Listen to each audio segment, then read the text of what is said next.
ঈশান তার ড্র্যাগনকে নিয়ে ভলকানের চোখের সামনে এক মায়া আলেয়া তৈরি করল, যাতে ভলকান বিভ্রান্ত হয়ে পড়ে। চতুর্থ সিল এবং একটি রহস্যময় বিজয়।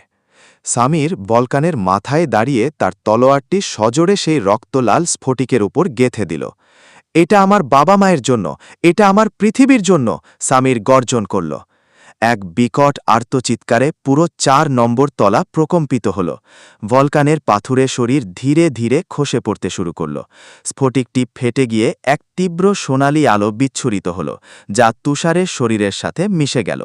অভিনন্দন, আপনি ভলকান দ্য ফায়ার লর্ডকে পরাজিত করেছেন।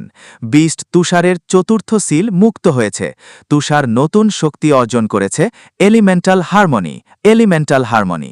লেভেল আপ, সামির লেভেল ৬৫, মায়া ৪৫, ঈশান ৫০। ভলকান ধুলোয় মিশে গেল, কিন্তু মায়া ক্লান্ত হয়ে মাটিতে পড়ে গেল। সামির দৌড়ে এসে তাকে ধরল।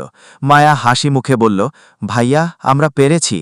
ঠিক তখনই ভলকানের দেহাবশেষের নিচ থেকে একটি ছোট কালো দরজার মতো পোর্টাল খুলে গেল।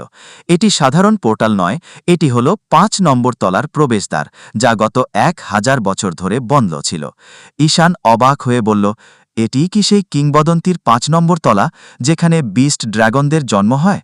পোর্টালের ভেতর থেকে এক গম্ভীর কণ্ঠস্বর ভেসে এলো, রক্তের উত্তরসূরি এসেছে, কিন্তু ৫ নম্বর তলায় জয়ী হতে হলে তোমাকে শুধু যোদ্ধা হলে চলবে না, তোমাকে একজন রাজা হতে হবে। সামির তুষারকে দেখল। তুষারের আকার এখন আরও রাজকীয় হয়েছে। তার ডানা থেকে এখন আগুন, বরফ আর ছায়ার এক অদ্ভুত মিশ্রণ ঝরছে। সামির বুঝতে পারল তাদের আসল পরীক্ষা মাত্র শুরু হলো। ৫ নম্বর তলায় লুকিয়ে আছে তার পরিবারের ইতিহাসের সবচেয়ে বড় রহস্য। সে মায়াকে কোলে তুলে নিল এবং ঈশানের দিকে তাকিয়ে বলল, চলো দেখা যাক ৫ নম্বর তলায় আমাদের জন্য কি অপেক্ষা করছে। তারা অন্ধকারের সেই পোর্টালে পা রাখল। ৫ নম্বর তলা ১,০০০ বছর পর আবার খুলতে যাচ্ছে।